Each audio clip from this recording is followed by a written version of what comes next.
Hello, hello. It's Melanie Foltz-Mayers from Eden Mays HR Consulting, to keep you out of trouble and delivering your passion.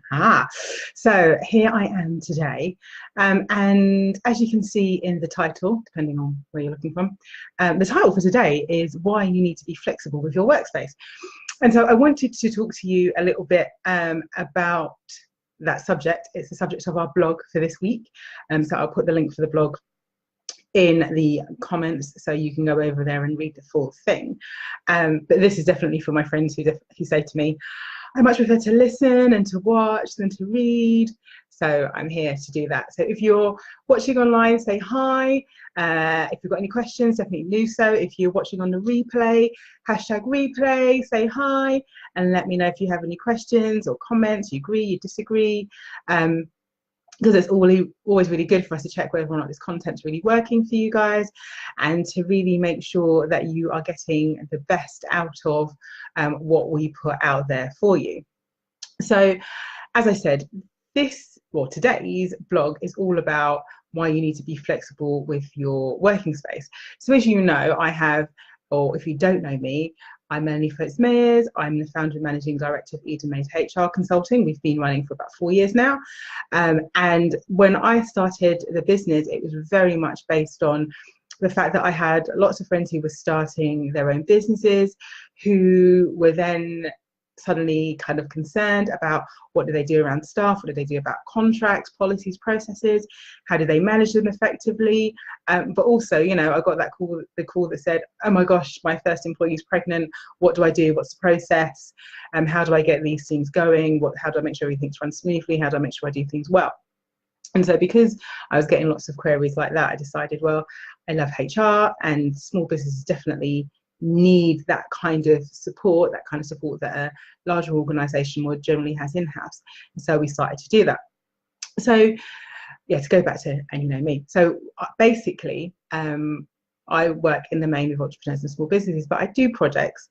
We do work on projects with larger organisations sometimes. And at the moment, quite a lot of the larger projects that we're doing is really based on structuring an organisation for efficiency, and a really big way that's being done among all sorts of organisations. So from, you know, local government to even some companies who do retail import-export, is actually a big overhead is office space, is your all of the taxes and stuff that you pay around having office space. And so I need staff. I can't do it all myself. I definitely need the support, but how can I do that in a way that's efficient and effective for me? So obviously larger organisations are doing, you know, flexible working. You work 1 or 2 days a week from home. They're doing, you know, 7 desks for every 10 people, and that kind of good stuff, so that people work from home sometimes, they're in the office sometimes, and that gives them that flexibility of not needing so much space. So, you know, we've helped quite a lot of clients, you know, get rid of like a whole floor or half a floor, and that saves them a great deal in the way of outgoings that they can put towards something else, you know, even staff salaries and things like that. So, but with smaller businesses, a lot of the time that's the thing that makes you afraid, because you think, okay, fine, I'm going from this size to this size, I really need to support, but I might be working from home and I don't want someone else in my house. Or you know, I've got a 1-person office and that's working for me. The cost of going up by another person or two isn't something I really want to bear right now, because I need to see how it works and I need to get them up to speed, and they might not be making sales or doing any of that kind of stuff for a while. So how can I really make it work for me? So a big way to be able to do that is really, if you look at that flexible workforce, and that being flexible on the location where you work. So I have some clients who have staff who work from their own home, and they basically, you know, they have like a cloud-based, I'm not going to use any particular company's name, a cloud-based storage system for their documents, which means that they can all access it, and they use, you know, there are different instant messenger type systems that you can use for communicating in team meetings. And if they do need to get together for a meeting, depending on where they are, so if they've got an office and want to use office space, they will.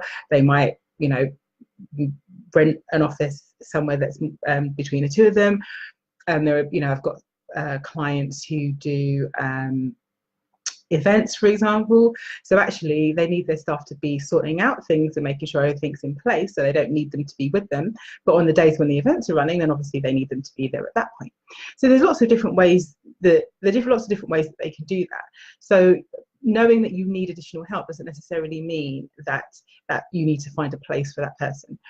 Now, if you do want someone to work for you and they're going to work from home, you're employing them, then you do have some legislation that you need to cover around health and safety, making sure they have a good workplace, you know, a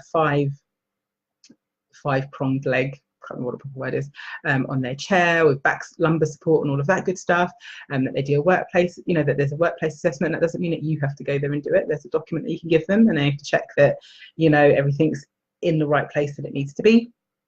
And so you can do that, but it does require you to have a really good understanding about the objectives and their outcomes, and being able to monitor that when you can't see that person.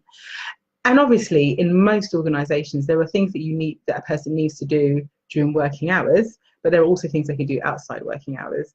So obviously, if you need someone who's going to be answering your phones and replying to emails from potential clients, then you need to know that they're going to be available and sat there at their desk 9 to 5, or 8 to 6, or whatever your hours are.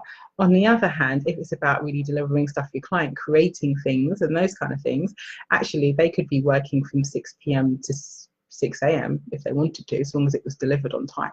So obviously that gives you that flexibility too. And the other thing to think about is, well, I've got a few things for you to look at. Bear with me a second, because I'm going to go through the list with you. So yes, and the other things that you need to look at is, does the role require expert knowledge or qualifications?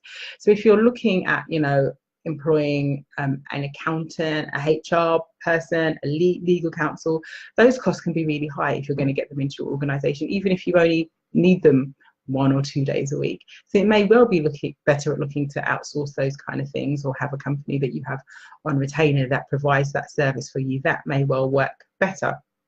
On the other hand, and then the other thing to look at is this like a short-term need or a long-term need?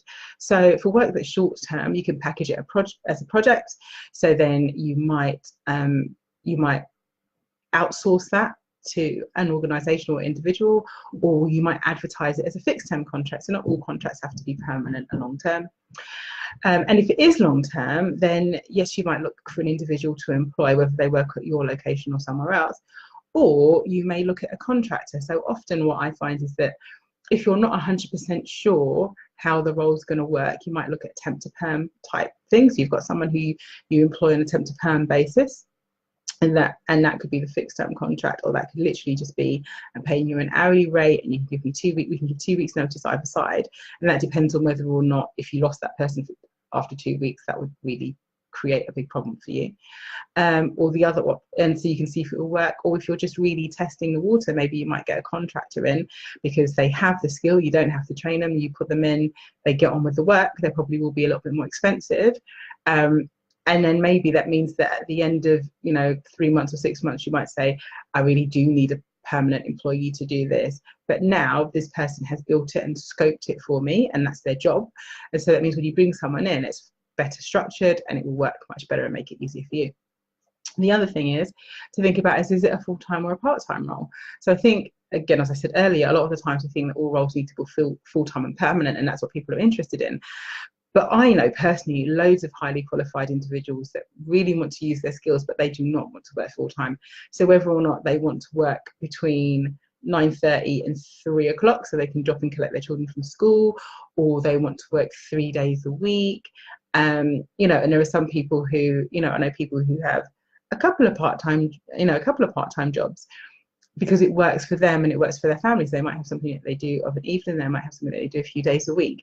So you really are actually opening yourself up to a whole pool of really experienced individuals.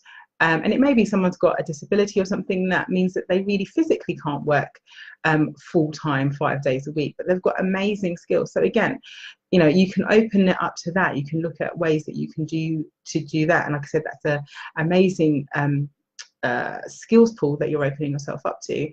And again, a lot of people who are looking for that kind of flexible work are, again, more willing to be able to work from their homes and to do things in that way.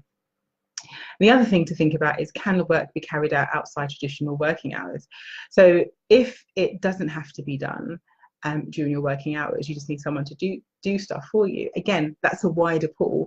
So, you know, if it's about your marketing material, for example, and we all know that people use, you know, you can use companies like Fiverr or whatever, where you say, okay, fine, look, this is what I want to get done. Can you do this for me? You're going to charge me this amount. And you could be in the Philippines and you do it overnight, over 2 nights. That's fine. So obviously, there are also people in the UK and in Europe who would also do that kind of stuff for you. But if you have more constant work, so if you want someone to do your marketing, for example, to do your social media, for example, it may well be that there'll be someone who can carry out the work outside traditional hours, who can schedule all your posts and things to be done. And that could work beautifully. So, for example, I have a VA and she's based in California. Everything gets done and gets posted in UK time, but I'm not worried about whether or not she's awake or asleep, or whether she's awake or asleep when I'm doing the work or my clients are awake or asleep. The point is they get everything when they need it. So you just need to think about that and think about how you can work your business, how you can build it without the costs being, you know, really high. So I just realised I wasn't looking at. Hi, hi, Hannah. Thank you. Yeah, I'm perspiring gently. I was going to go outside, but the mosquitoes are trying to eat me up. Mosquitoes love me. I don't know why. So yeah, so basically that's what I want to talk to you about, is the fact that you can grow your business without needing to take on exceptional overheads in the beginning as you build your business. So if you have any questions, comments or queries, do just let me know. I'm just going to put the link to the blog in the, thanks for the heart, sweetie. I'm going to put the link to the blog. There you go, in the group, so you've got it. There you go. So you can actually read our blog on the subject and find out all about the amazing things you can do about being flexible. But that's it for me for today. I will speak to you all again real soon. Take care and have a wonderful rest of the day now. Bye.